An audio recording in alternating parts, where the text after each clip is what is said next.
Hi guys, I'm Kerry from Kerry Tries It, and in this video we are watching History Buffs Gettysburg. So the Great Curses Plus. Oh, this is the channel.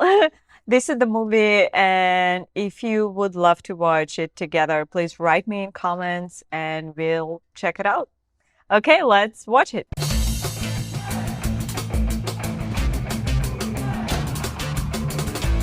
That's funny.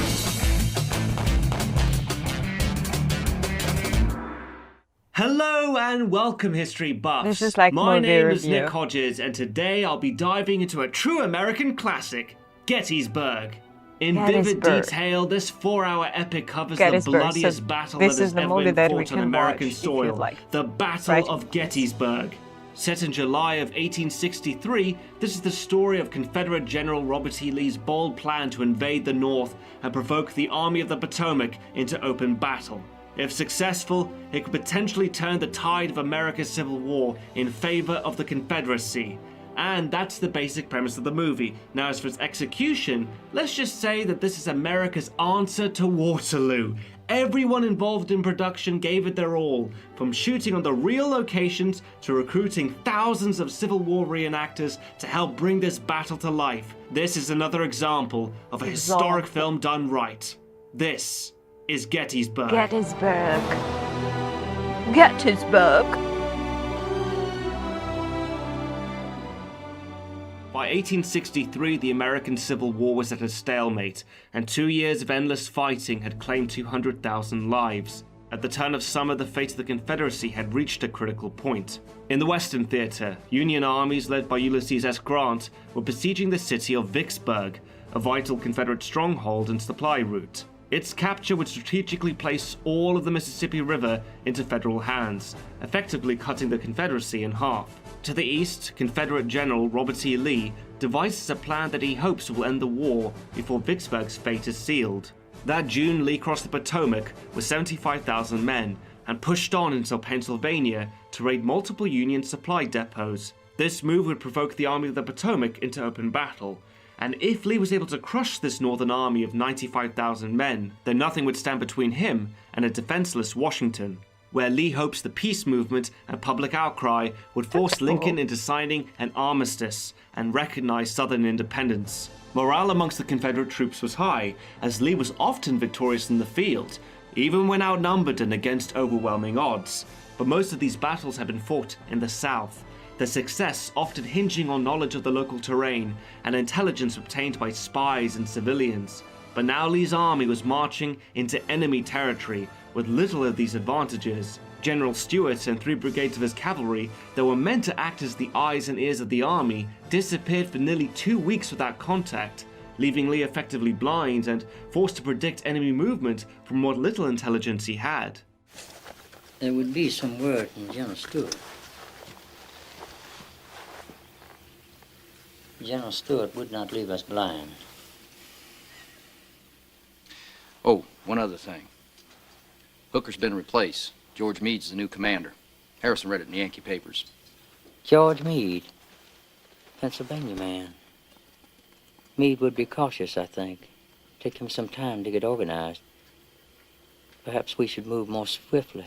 The man they're talking about was George Meade, the new acting commander of the Union Army, and Lee's quick assessment of him had some merit. 5 other commanders previously held the job before Lincoln fired them, making Meade's inexperience a potential advantage.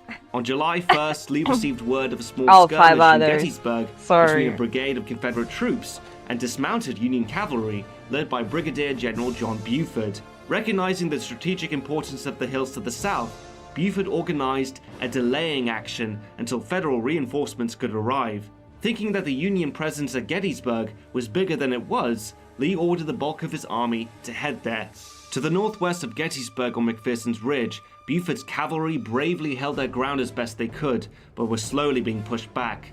A small respite was given as Union General John Reynolds arrived with reinforcements. What initially started off as an accidental clash between smaller units quickly escalated into a full-scale battle, with 18,000 federal soldiers holding off 30,000 rebels, with more on the way.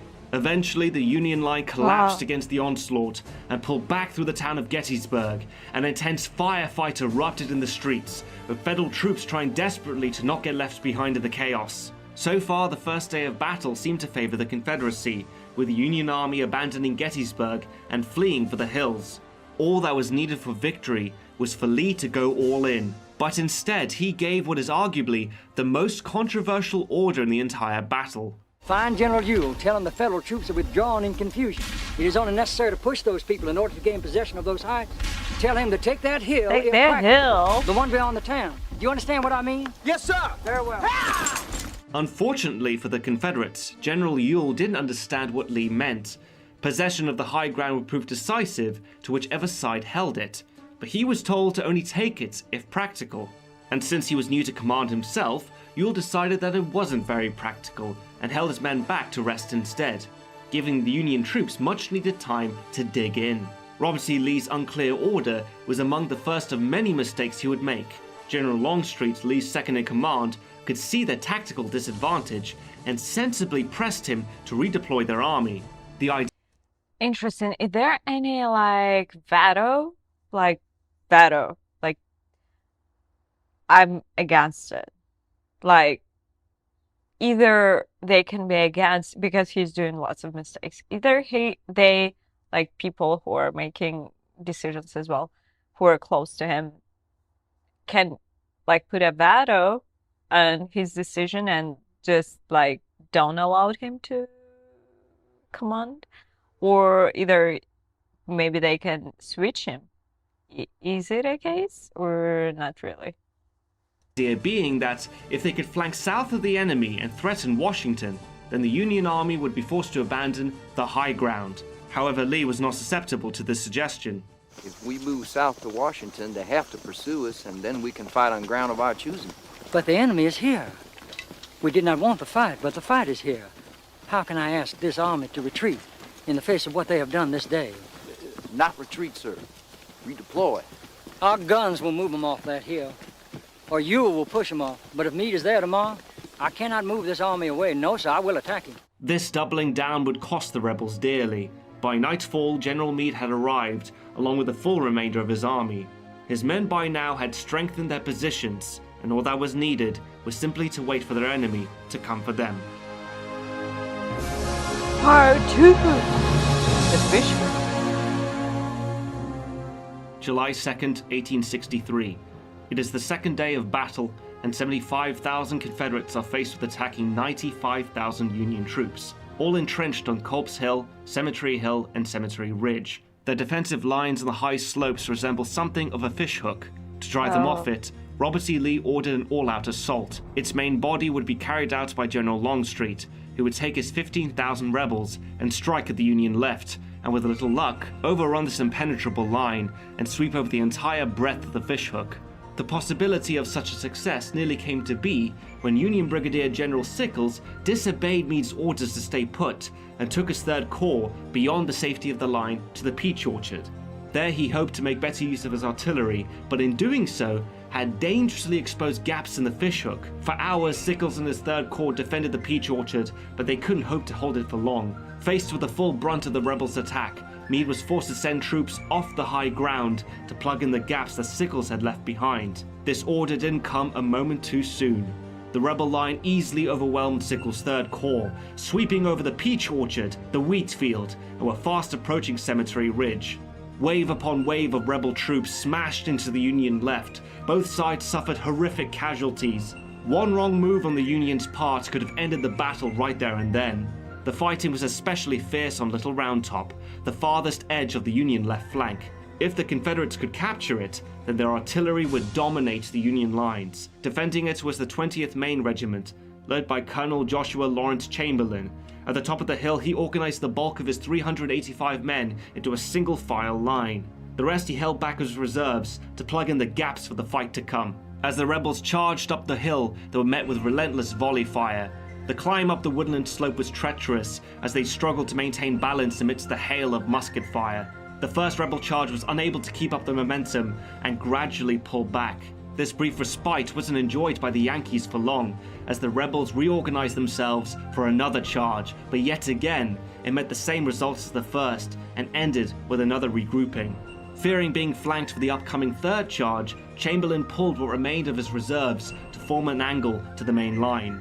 This quick thinking was spot on, as the third charge was indeed a flanking maneuver.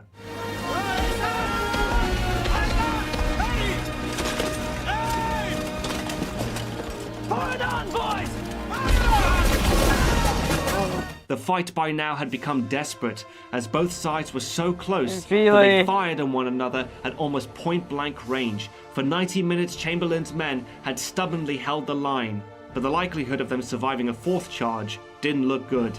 The casualties they suffered had been heavy, and virtually all of their ammunition was gone. It was at this crucial moment that Chamberlain gave an order that would become one of the most iconic in the American Civil War. We can't run away. If we stay here, we can't shoot. So let's fix bayonets. We'll have the advantage of moving down the hill. As the final Confederate charge made its way up the hill, the 20th Maine Regiment lined up and fixed bayonets. Wielding his sword at the enemy, Chamberlain gave the order to charge, leading the attack personally with his men. This move caught the rebels completely by surprise, causing them to rout down the hill in a flight of panic, never to return. Fighting would continue throughout the day in other parts of the battlefield, but the Union left was successfully held. Courtesy. I would like to say thanks to our sponsor Okay, for this let's video, Great skip Courses it. Plus. Part 3. Pickett's charge. July the 3rd, 1863. By the morning of the third day, both the Union and the Confederates had suffered horrific losses, with up to 35,000 combined casualties so far. Although Robert E. Lee's attempt to take the high ground had failed miserably, he still refused to admit defeat, fervently believing that on the second day, the Union were close to breaking, and one last big push would bring victory, with an all-out assault on the Union center. In the center, they will break. Sir? They will break in the center. Those people will be gaining men from all directions, guns by the thousands, and Richmond has nothing left to send us. So if we stay, we fight. If we retreat now, we will have fought here for 2 days, and will leave knowing we could not drive him off. And I have never yet left the enemy in saw this command of the actor field. somewhere. No, sir. Retreat is no longer an option. Lee's decision to go for the center and Cemetery Ridge was based on the fact that the previous day's fighting had been focused on the Union left and right wings. The reserves that were sent to reinforce those wings came from the center, which was now the weakest point of the line, in theory anyway. In reality, any attack on the Union center would be suicidal. What Longstreet knew and protested to Lee was that such an attack would be over open ground. For 3/4 of a mile, their men would be without cover and exposed to Federal cannon fire. Those that survived would then be up against volleys of musket fire by Federal soldiers behind stone walls and earthworks. The losses of such an attack would be staggering. Longstreet tried repeatedly to persuade Lee against the attack, but to no avail. All he could do was see it through. Leading the charge would be Major General George Pickett and his division of 12,000 men. To provide them with some cover, Longstreet implemented 160 cannons to fire on Cemetery Ridge in hopes to pin down the Union artillery. But privately, Longstreet knew that any such hope was forlorn. 100 Federal cannons simply returned fire. The combined strength used by both armies made this the largest ever artillery barrage in North American history. When the moment finally came for Pickett to lead the charge, Longstreet couldn't even bring himself to give the order.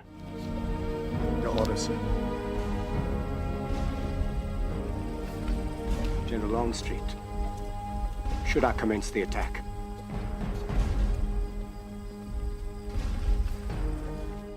I'm just wondering because probably all this information is accurate and it really did happen. And I'm just interested, who is this person who would write and document everything what happened in the war? Because there probably should be in each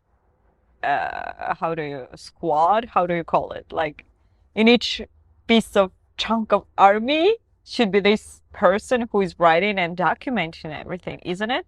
So is this person,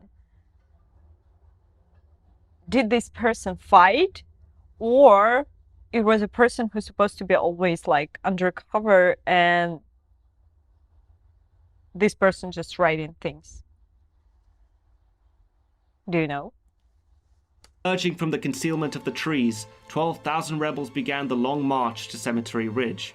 For a brief moment, the Confederates believed the artillery barrage had worked, as the Union cannons had stopped firing, and Pickett's division were able to advance unmolested. But it was a ploy.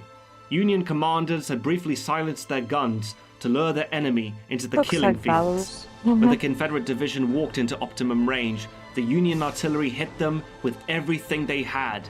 Solid cast iron balls bounced across the landscape, slamming into rebel lines, followed by shrapnel shells that exploded overhead, spitting thousands of metal fragments into enemy ranks. When Pickett's division were at even closer range, they were hit by devastating canister shot, small cast iron balls densely packed together that when fired resembled something of a shotgun, taking out rows of men at a time. The punishment inflicted on Pickett's division was horrifying, but admirably, the survivors continued their desperate march on Cemetery Ridge unabated.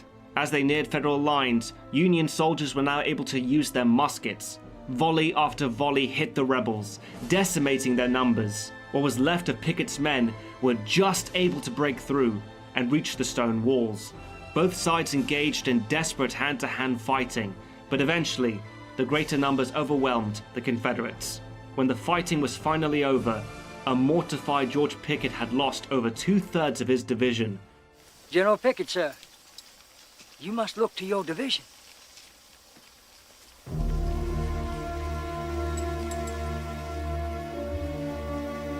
General Lee,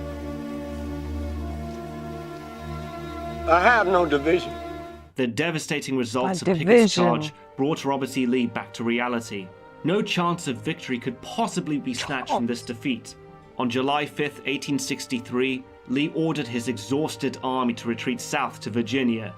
The chance to march on Washington was forever gone. Part 4. Why the history matter. Gettysburg is How another do they rare say it? example of what Matters. historical accuracy in films can be possible, should be possible, or uniquely to this case, needed to be possible. The movie as we know it wouldn't exist if it had to deal with the creative liberties you often find in Hollywood movies. And what do I mean by this?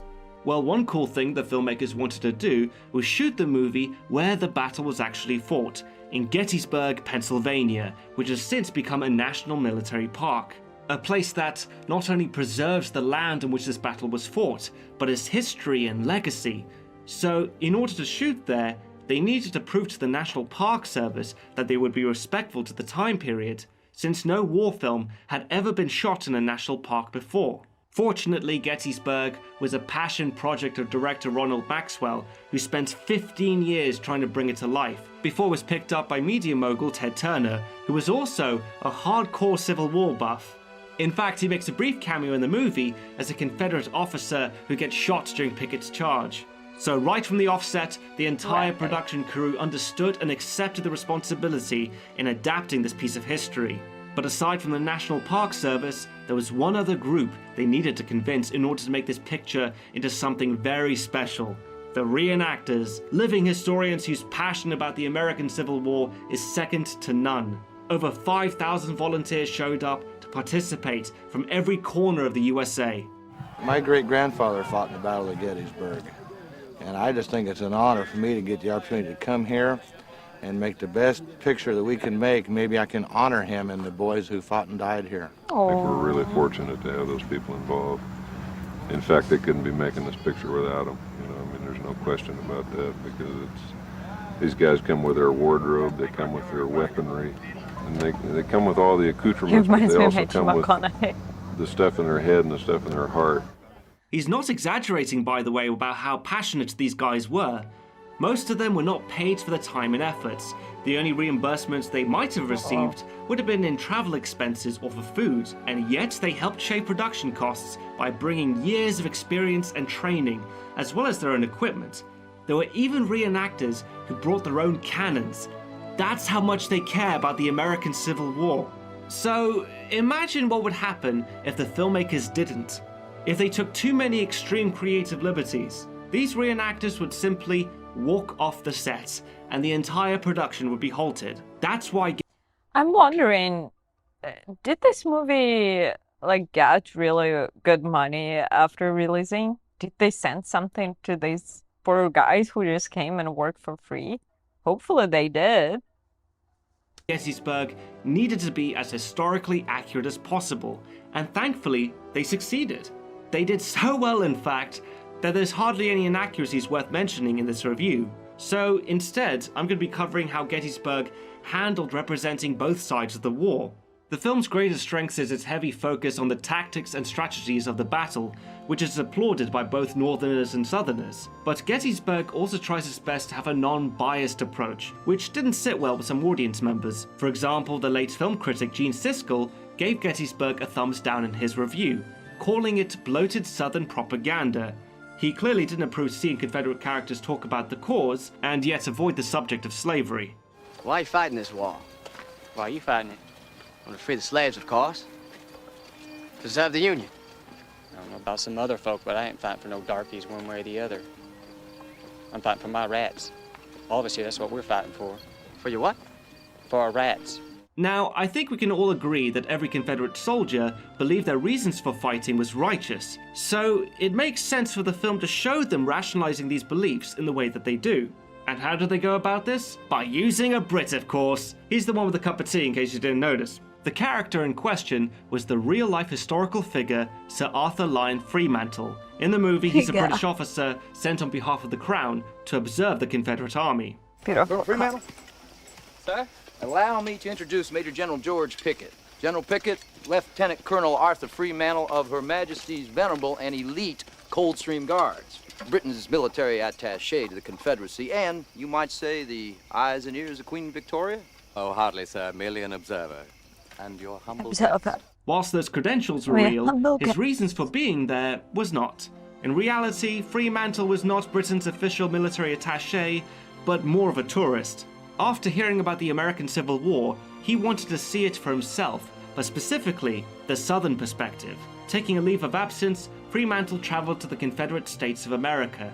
Slipping past the Union blockade, he landed in Mexico and crossed the border into Texas. From there, he traveled to Louisiana, Mississippi, Tennessee, Virginia, and Gettysburg, Pennsylvania. Now, you may be wondering, how was he able to get about so easily and given all this access? Well, a lot of Confederate officials just assumed he was a British observer, and Freemantle just didn't bother correcting them. The company he kept also gave this appearance as he traveled with other European officers who were official observers. So anyway, why am I mentioning this guy? Because aside from being a real historical figure, Fremantle's perspective as an outsider allows us to learn about the Confederates through his eyes. I guess we Southerners and you English have at least one thing in common. We'd rather lose the war than admit to the mistake. Well, let me make this very plain to you, sir. We do not consent, and we will never consent. And what you've got to do is you've got to go back over there to your parliament, and you've got to make it very plain to them. You've got to tell them that what we're fighting for here is a freedom from what we consider to be the rule of a foreign power. Virginia would not allow itself to be ruled by some king over there in London. And it's not about to let itself be ruled by some president in Washington. The reason why this may all appear as Southern propaganda, as Gene Siskel believed, is because we are seeing the Confederate side of the story, and they're the ones telling it. If that's all we got as an audience, then I would agree with Siskel. But we also get a Union perspective to help balance things out. Unlike their Southern counterparts, slavery is at the forefront of the discussion and a big reason why they fight. Speaking on the Union's behalf, is Colonel Lawrence Chamberlain, an educated college professor before the war who strongly opposed slavery. Through epic speeches or in private conversations, he is the idealist who advocates the Northern cause. The only criticism I have is that bit where Chamberlain comes across a runaway slave. When I first saw this scene, I thought it might briefly offer a new perspective from the slave's point of view, but the opportunity isn't taken. Chamberlain instead looks at the man with pity, and he never says a word, which begs the question, why even bother putting it in the movie in the first place? But aside from that, I think the Union side was handled very well. The decision to present both sides equally resulted in a much deeper movie that helped resonate with Northern and Southern audiences alike. It would have been easy for the filmmakers to push through a contemporary agenda and change things, but instead, they trusted the history they were trying to tell. But overall, Gettysburg's main focus is the battle itself, and it goes above and beyond to recreate it as accurately as possible.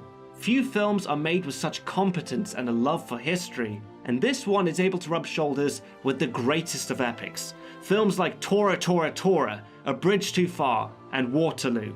Gettysburg is a part of that collective that all history buffs hold dear. Well, that about wraps it up.